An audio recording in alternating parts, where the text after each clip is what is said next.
Hey everybody, it's Erica with Broadcast Mom.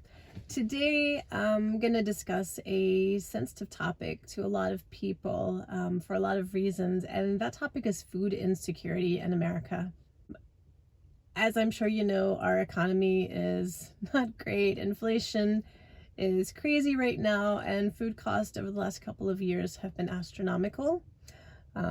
When I bought eggs at the grocery store recently, I'm pretty sure I almost went into shock in the egg section. Eggs that used to be $3 or $4 were close to 8 or 9, and it was just mind-blowing. And I know there's different reasons right now for eggs costing more money, but I've found that food costs across the board have just, again, my grocery bill is so expensive for a family of 4 each week. It's crazy. So I'm sure that others are struggling too with the cost of food and just trying to make things stretch. And unfortunately, sometimes it becomes more than just dealing with the big grocery bill and complaining about having to spend money on food. Sometimes it's just not having the money for food, not having any resources to purchase food, and wondering how you're going to feed your kids. And that is a horrible place to be in, except a lot of people have been in that place. That is like the norm for some people. So here in the US, we have the food stamp program, which is SNAP, Supplemental Nutritional Assistance Program.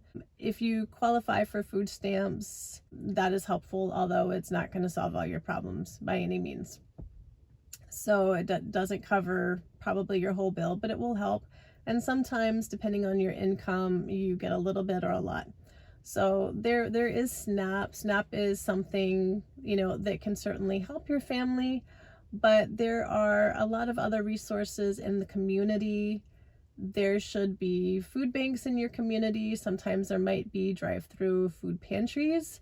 Sometimes your child's school may have what is called a backpack program, and that is where the school will send home a bag full of food with the children to get them through over the weekend. Sometimes there will be family meals in there, and I know about that because I've actually volunteered with such a program. The point is, if you look around, there are resources out there. You may have to scrounge a little bit and be creative. But like for me locally, I'm in Texas, there are food banks. Years ago during the recession, it was 2010, many years ago, I did have to visit a food bank a couple of times. My business was in the toilet because clients stopped wanting to spend money, and it was a really scary time. So my oldest kid was a baby or toddler, close enough, and I went to the food bank, went by myself.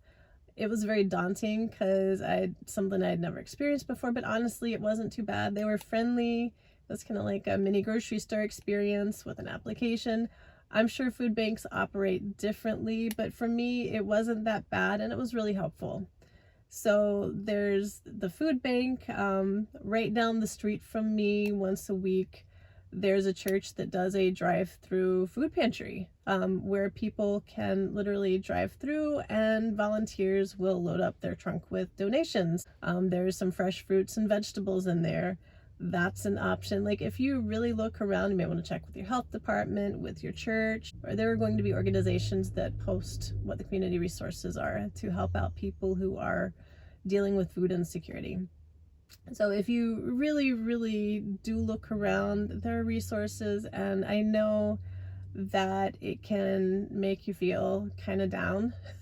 I'm going to utilize that, but you're not the only one. A lot of people in your shoes right now, and you just sometimes have to do what you got to do. So do not be embarrassed about it at all, please. We all get in situations like that where we do have to be really creative if we're struggling. So if you look around, there are going to be food resources to help you. You just have to be a little bit proactive about it, and hopefully that will help. I'm sorry you're struggling right now, but it will get better. Anyway, this is Erica with Broadcast Mom. Talk to you soon.